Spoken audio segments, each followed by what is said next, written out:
Nouvelle pour moi, je cherchais du gravier calcaire donc pour faire mon jobert. Il en faut une grosse couche, il en faut beaucoup et ça coûte 25 euros les 10 kilos. Donc il m'aurait fallu payer 200 euros parce que j'ai pas vraiment les moyens. Par contre, j'ai trouvé une carrière à côté de chez moi, à Socar-Lagos, et ils vendent du gravier calcaire de 2 à 4 mm pour 20 euros la tonne. Donc bingo quoi, il me reste plus qu'à aller les voir pour récupérer le gravier calcaire. Tada! On verra si ça marche. On est dans la carrière, on se sent tout petit. Donc, j'ai pelleté le calcaire qu'on m'avait apporté. Alors surprise, il est gris foncé noir. Alors surtout il est noir quand il est mouillé. Quand il est sec, on voit il est un peu plus clair. J'ai paniqué et tout. Finalement c'est bien du caca, j'ai regardé sur internet, il devient noir quand il y a beaucoup de carbone dedans. Alors je pensais qu'il y avait peut-être eu une contamination genre ah, il n'y a pas de feuille. J'avais pensé qu'il y avait peut-être eu une contamination genre avec du charbon ou quoi, mais en fait pas du tout. Le gars était super sympa, il m'a imprimé les feuilles de composition chimique. Je vais vous les montrer, c'est du très bon calcaire, assez pur. Enfin il y a quand même un peu de sulfite, mais ça se tente, c'est bien. Bon la seule chose c'est que c'est noir, mais ça c'est pas grave, on verra. Donc là on voit les compositions chimiques qu'il m'a données. Donc on voit que c'est essentiellement des sulfates solubles acides qui en sont à 0,21% de valeur. Il n'y a pas de chlorure, matière imique, je ne verrai pas, je ne sais pas ce que c'est. Soufre, pareil, 0,91%. Et après, tout le reste, c'est du calcaire.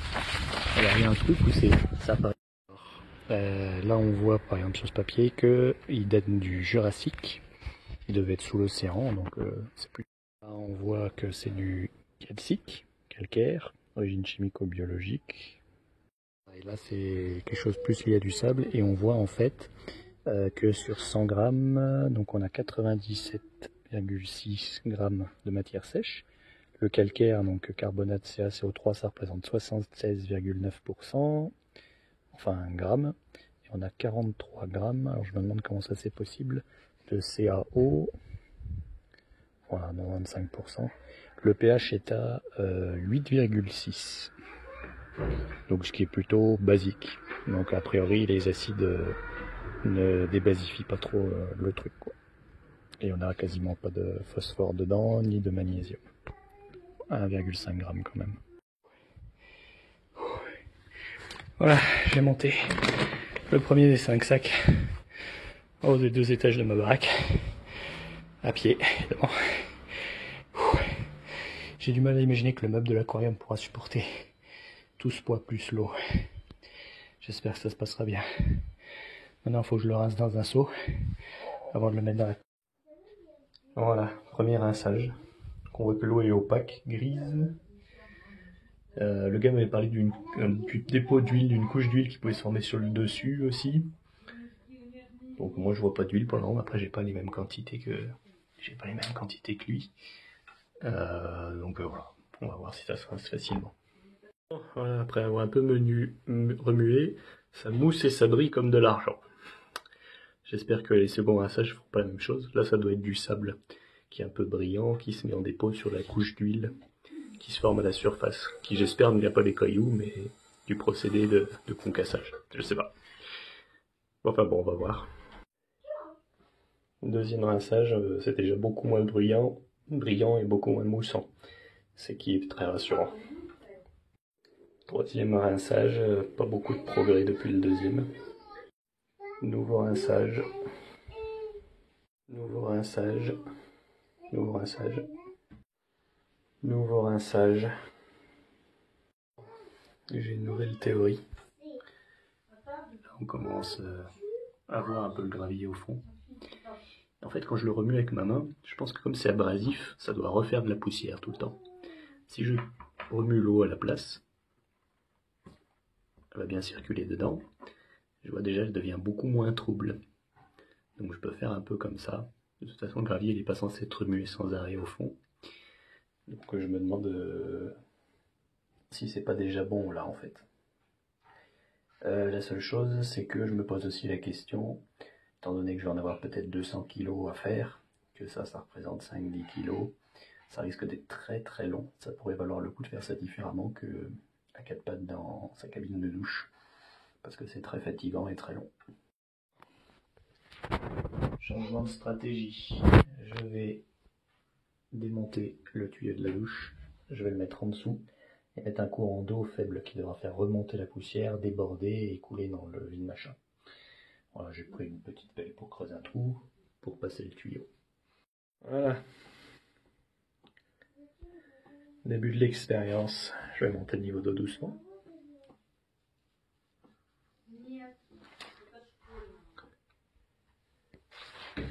Un peu plus fort.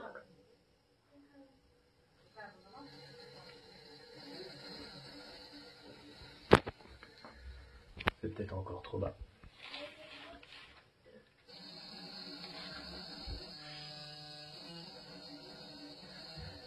Le bruit est fameux.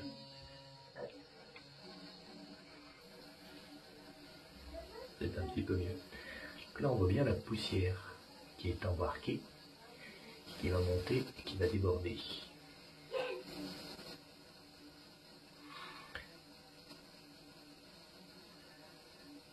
Voilà, pas besoin que ce soit rapide, bien lent pour entraîner la poussière. Alors, par contre c'est pas extraordinaire, j'ai l'impression que c'est toujours la même couche qui reste en haut, pas trop de nouvelles poussières. L'idéal, ça serait qu'il y ait une espèce d'espace creux entre le fond du seau et le début du sable pour avoir une remontée le plus uniforme possible et pas concentré juste sur un côté. Après, ce qui est bien, c'est que le seau est incliné, donc il va déborder ici et l'eau arrive ici, donc ça devrait quand même circuler pas trop mal. Donc là, ça commence à déborder. On voit une espèce de petit filet. Voilà. Le nuageux, c'est ce qu'il faut. Puis ce nuage va couler là. On a une petite traînée bien sympathique, un peu mousseuse. Puis c'est lent. J'imagine que ça doit économiser davantage l'eau de faire comme ça. Puis ça demande moins d'efforts aussi. Mais je continue à penser qu'il faut que je mette un truc au fond pour que le flux soit mieux réparti, que là j'ai peur qu'ils soient en train de me nettoyer que la partie autour du tuyau. D'ailleurs, on voit des... Non, cette traînée est bien au-dessus. Voilà. Là, on voit le nuage qui est plutôt parti de ce côté-là. Et ici, plus de nuage. Donc la poussière sera entièrement partie. C'est marrant parce qu'il y a des graviers qui deviennent plus blancs. Il faut nettoyer. Moins noir, plus gris. Je vais augmenter le débit pour voir si ça recueille un peu plus de nuages. Voilà. Là, je vais carrément augmenter. On va ressortir des nouveaux nuages. On sait que le gros de l'eau passe par ces petits ensembles de fissures. Alors, voilà un bon renuage, c'est pas mal. Alors si je touille un peu avec la pelle,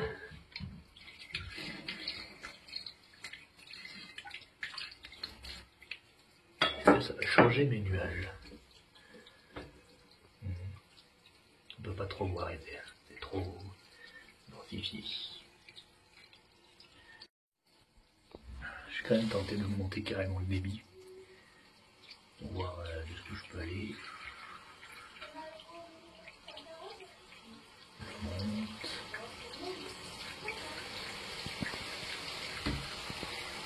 C'est juste le bruit de la cascade. Allez, je suis prête, papa. Allez, j'arrive. Alors voilà, je reviens le nuage et même des petites bulles. Bon, on remettra plus tard. Ah, et là, on commence à avoir des cailloux qui sortent. Donc je vais le mettre très très bas. Ah, je vais le couper. Je continuerai après. Donc pour revenir à mon activité. Donc j'ai bien réfléchi, ça consomme quand même de l'eau. Donc ce que je vais faire, en fait ce qui est important, ce qui serait bien, serait d'avoir un seau qui soit super haut et super petit en diamètre. Et que l'eau traverse comme ça, sur la plus grande longueur possible pour se charger au maximum des saloperies, de façon à économiser l'eau. Donc en fait l'idéal, à bien y réfléchir, c'est de mettre ça dans un tuyau en PVC. Alors par contre je ne mettrai pas le tube en dessous parce que ça va faire de la pression, et de mettre la douche par-dessus pour que ça coule, et après comme ça les saloperies descendent en bas, et comme ça avec peu d'eau on prend beaucoup de saloperies. Je vais essayer de mettre ça en place. Voilà, j'ai trouvé ça à Monsieur Bricolage. Par contre c'est du 8, ce qui m'énerve un peu parce que moi je voulais du 10 ou du 12, quelque chose un peu plus large parce que là ça va être vachement long et vachement chiant de le remplir à chaque fois. Mais bon, les stocks ici, c'est comme c'est, on fait ce qu'on peut.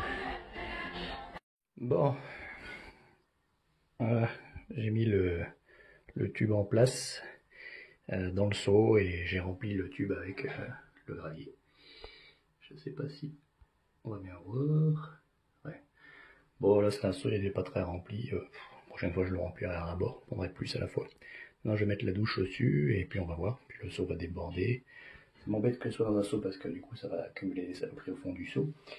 Mais je peux pas le mettre directement au-dessus du carrelage parce que sinon tout va se barrer quand je vais le relever.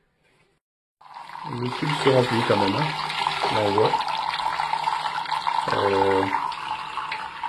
Là ça monte mais très doucement. Donc voilà, ça laisse pas énormément passer. Après au fond, il est Y contre, donc il va pas y avoir beaucoup de fuite. Si je l'incline, je suis sûr que ça va couler un peu plus vite. Il faut descendre, mais pas très vite. Mais il descend quand même. Donc c'est sûrement économique en eau, mais c'est lent. Parce que ça descend très lentement.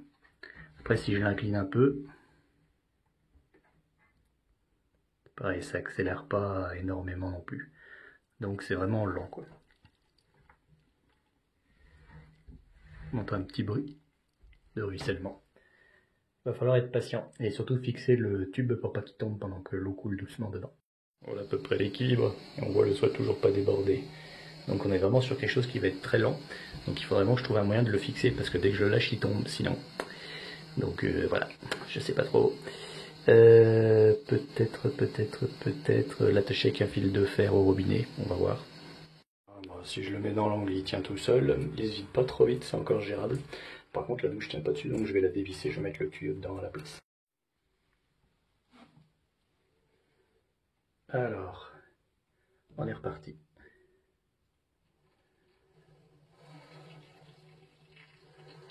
Le tuyau a l'air de descendre.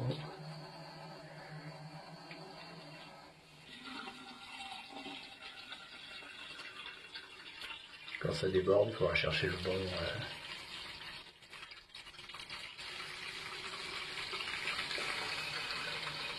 Ouais, c'est bien l'idée.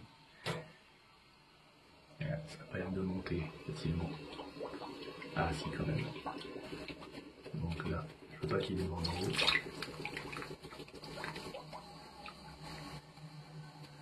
Voilà, ça a été débordé, maintenant ça descend. Il faut ajuster du coup.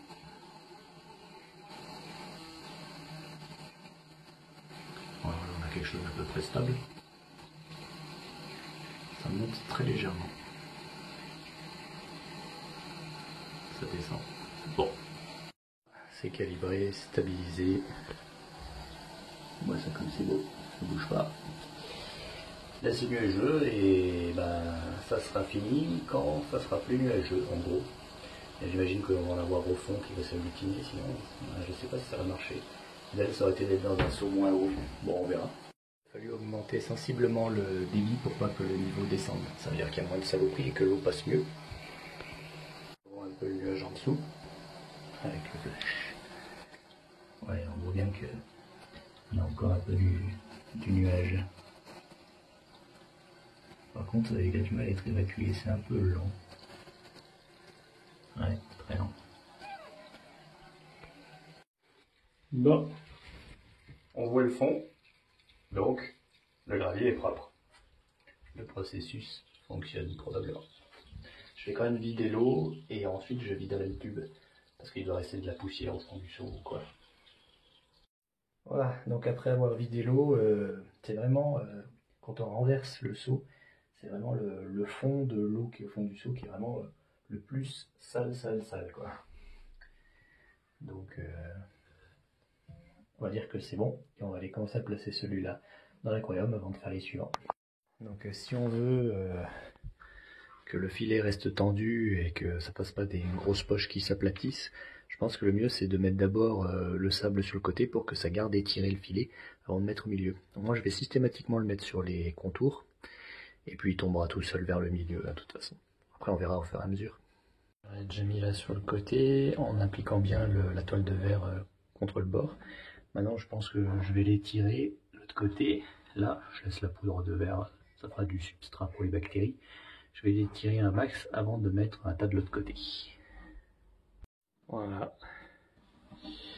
J'ai de ce côté et maintenant de ce côté aussi. Et la toile tendue entre les deux. Bon, par contre, j'ai déjà utilisé la moitié du seau. J'ai fait que les deux côtés. Il faudrait que je fasse le fond maintenant et l'avant.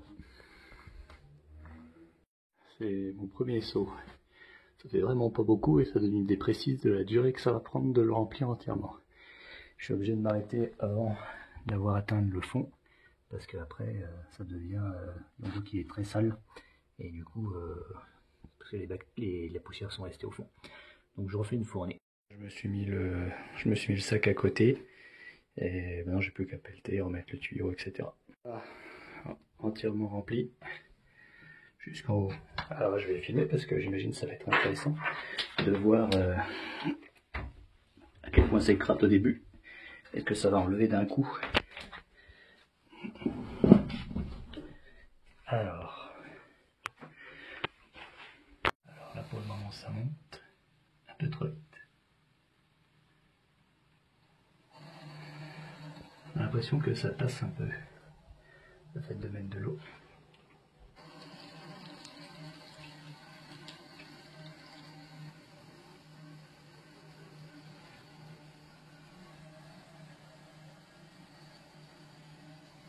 Une grosse trace noire.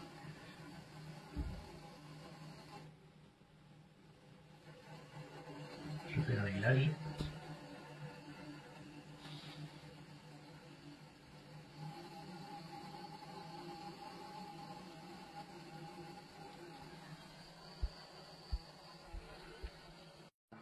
C'est réglé. Donc au début, on est vraiment sur un débit très faible, on entend le bruit, parce que ça coule très lentement au travers et il est encore très sale.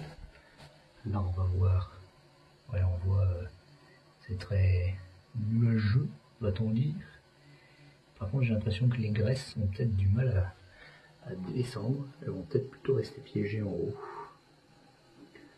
À voir sur le plus long terme. Voilà. Le niveau est déjà un peu monté, l'eau est bien crade.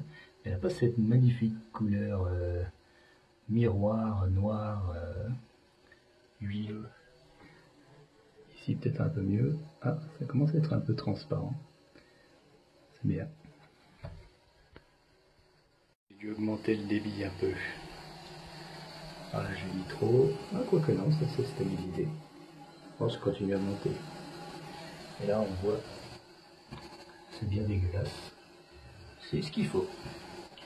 Puis ça va couler là après. Pendant que le sable se nettoie et avant d'en avoir mis tout autour, je pense que ça peut être intéressant de mesurer 10 cm et de marquer avec un feutre les contours. Comme ça, je saurai jusqu'où je dois faire monter. J'ai fait 4 traits, donc 2 derrière et 2 devant. Voilà. Voilà. Pour avoir une idée d'à peu près jusqu'où je devais remplir. Pas trop quoi penser de la technique du tuyau. Là, l'eau était devenue transparente après l'avoir fait couler dans un tuyau. Là, je mets le robinet en dessous et voilà tout ce qui sort. Donc, soit ça marche pas, soit en fait ça envoie tout le sable vers le fond. Je sais pas. En tout cas, visiblement, il faut y aller par 2 fois. Hein, parce que là, il en reste plein après le tuyau. Ce qui a l'air de mieux marcher, par contre, c'est de lever le tuyau et de le replanter à différents endroits comme ça. Faire ressortir de la crasse. Voilà, j'ai fait tout le tour. Je continue. Voilà, c'est fini. Il m'en a fallu 2 fois moins que ce que j'avais prévu, donc pas 5 sacs, mais plutôt 2 sacs et demi. J'ai aplatini autant que j'ai pu. C'est pas tout à fait droit, mais bon, j'avais pris 2 cm de marge, là on aura quand même 12 cm. Et ici, on sera vraiment sur les 10 cm. C'est pas bien grave. Par contre, très long à faire, très dur physiquement, et beaucoup de nettoyage à prévoir. Beaucoup de nettoyage à prévoir. Voilà, tout ce qu'on touche, ça éclabousse, cette espèce de mousse noire. Donc il faut tout rincer.